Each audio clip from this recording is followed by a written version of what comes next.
this liberal progressive mind virus is totally self-destructive. And like one example of it was the father out. It was going around X today, who lost his 11-year-old who was killed by a Haitian in Ohio.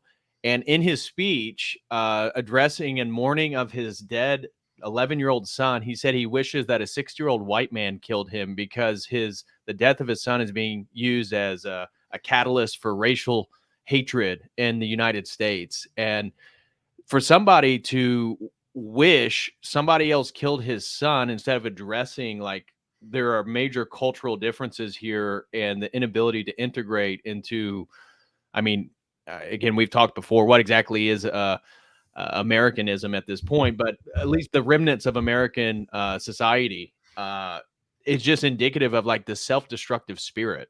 Same thing with these women that are obsessed with abortion. It's liberal progressivism is an inverted form of Christianity at the heart of it. It is an anti-Christianity. So you have this concept of martyrdom. You have this concept of original sin. Like in the case is exemplified by this father. The white man is the one with automatically has original sin, and it's harder. Like I can see how it can sell in America better than like I mean my own family. I got family members who are darker than Barack Hussein Obama, so it's like it's just a roll of the die, given the skin tone. So it's like, are you going to say like your cousin, your brother is automatically privileged and you're not, even or versus or is your brother automatically oppressor because he's lighter skinned than you? It doesn't. It's a much harder sell south of the Rio Grande.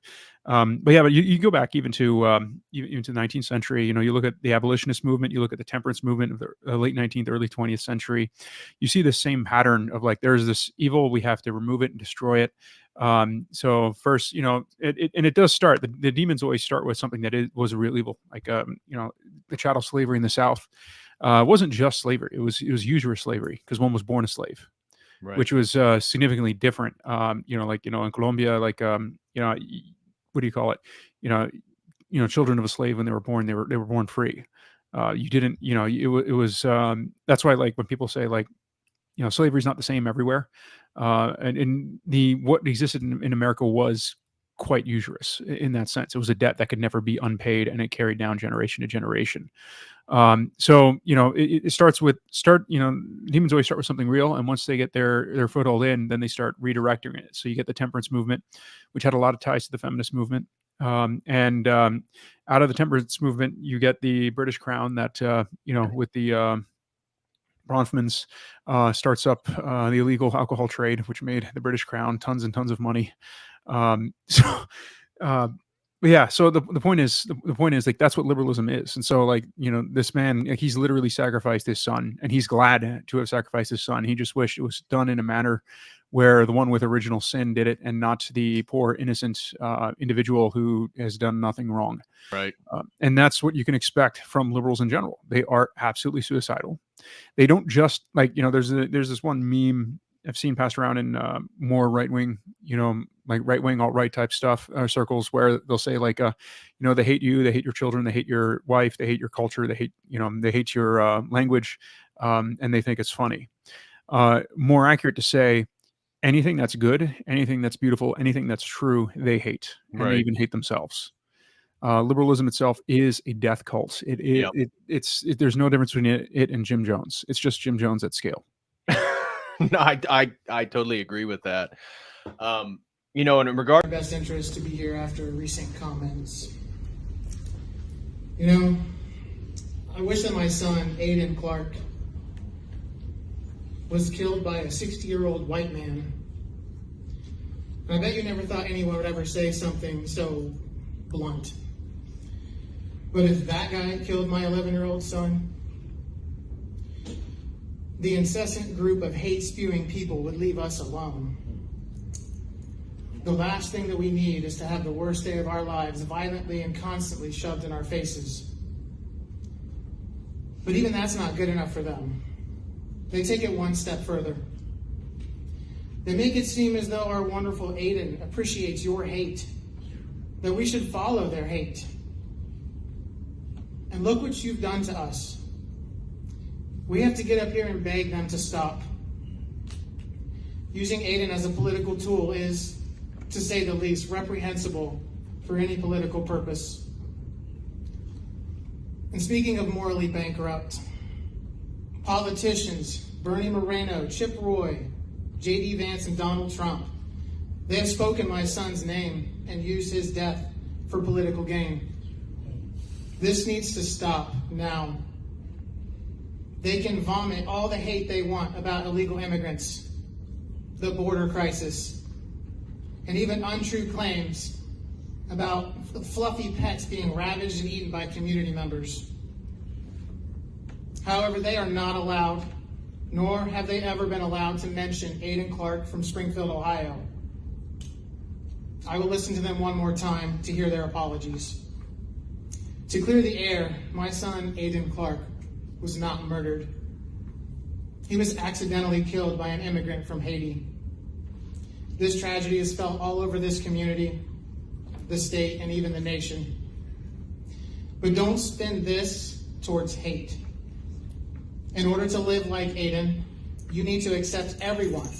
Choose to shine, make the difference, lead the way, and be the inspiration.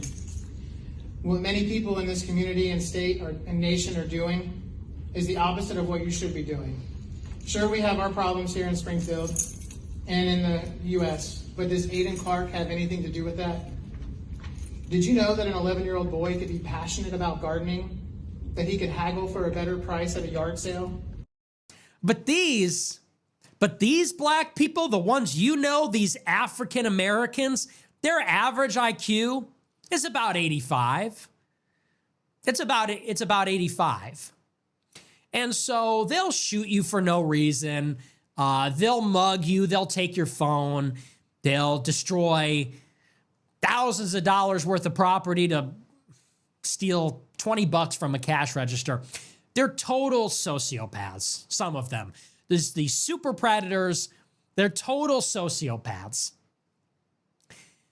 But you are not ready for real Africans.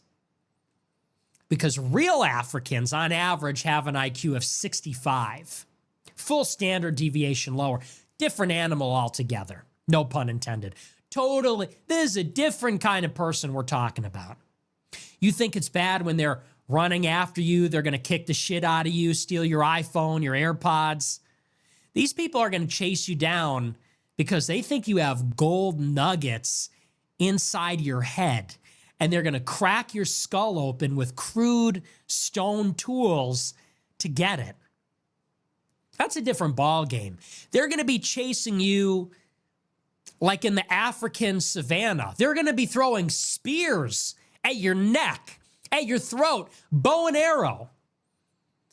And they're cannibals. They will eat your organs. They will literally gut you like a fish and eat your internal organs. You thought it was bad? Holding a gun sideways to your head. Hey, give me your money, bitch. You know, and sometimes they kill you. Sometimes they let you go. But if they do, it's somewhat of a quick and painless death. And I said it from the start, this is advanced darkness. This is Heart of Darkness. This is the jungle drum. This is the fertility goddess of chaos. They're literally going to eat your balls. They're going to cut your fucking nuts off and eat them. They're almost not human. And that's exactly what... I said this in February. This is exactly what has happened. The Haitians are here. It's already too late. It's already too late. They're here. They're in Ohio. They're here. They're not in Florida. They didn't swim to Florida and you can quarantine it and nuke it. You can't put a fence up and bomb the shit out of them. They're in Ohio. What are you going to do now? They're everywhere. They're everywhere and they're multiplying.